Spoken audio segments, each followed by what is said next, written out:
What is up, guys? I just wanted to give a little quick commentary over this gameplay. The gameplay in itself is not overly impressive as what it could be, but I lately trained out like majority of my inventory to get some skins that I, in my opinion, thought looked a lot better than what I currently had. There's just going to be a few tips that some people may find helpful within the game. And I've played quite a few competitive FPS games, and one of the most helpful tips I can suggest to you guys is to never get angry.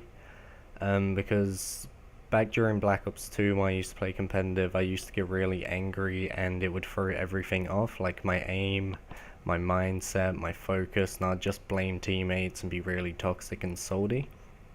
Another one is not to panic. Say you've just missed an AWP shot and teammate next to you has just been dropped. You don't want to do anything that will give away your position or something you wouldn't necessarily do if your teammate didn't die.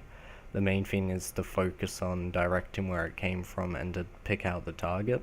That's also a nice flick on the Palace, but with CSGO I noticed the community is a bit of a hit or a miss. It's either really toxic or it's really friendly, and there's not much of an in-between ground.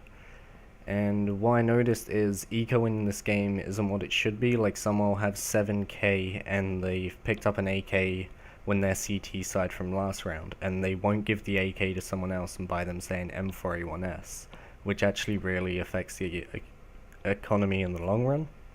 Sorry, I'm still half asleep. I just wanted to get this out. Another good tip is to always look at the minimap or what your teammates are doing or calling out, because a lot of the times I've noticed that someone without a mic in competitive play that will die next to me, but they won't type or say anything. And that's often resulted in me dying when it shouldn't have. So if you do play competitive, like, try and use a mic or something. Especially at the current skill group I'm in, which is Golden over 2, it isn't necessarily that high, but it's still an accomplishment for me.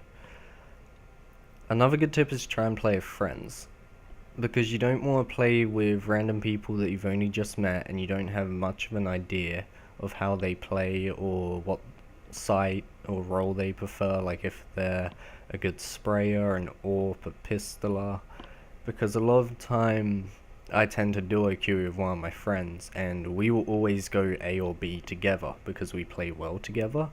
And there's someone that will always go from A to B, and it forces one of us to swap our positions and go to A or mid. Many a times one of us has had to watch mid with a pistol when we know fully well one of them has an AWP, which you don't exactly want to happen because one of our teammate normally has a scout or an AWP but refuses to watch mid or anything of a flank. And then they tend to push mid, one to short through to B, and the person with the AWP will be A, and then he'll die as he rotates to market, which is an example for Mirage. But that's also happened on other maps such as Dust 2 and Cash, and it's just frustrated the entire team and cost us an easy round. But overall, with my experience with CSGO, I enjoy the game so far. It's a lot more of a challenge than Call of Duty that I used to play. And I'm sorry if I sound monotone and half asleep, that's how I sound, like 24/7. But this game is actually pretty fun. I'd recommend picking it up if you like this type of thing. The only thing that annoys me is the hackers and modders that are really blatant, but Overwatch doesn't exactly seem to eliminate them. It seems to take a few days at most. I'm still waiting on a few reports from a week or two ago for a spin botter, which is a bit insane if you ask me. Alright, well, hope you enjoy the video, and I'll talk to you all later.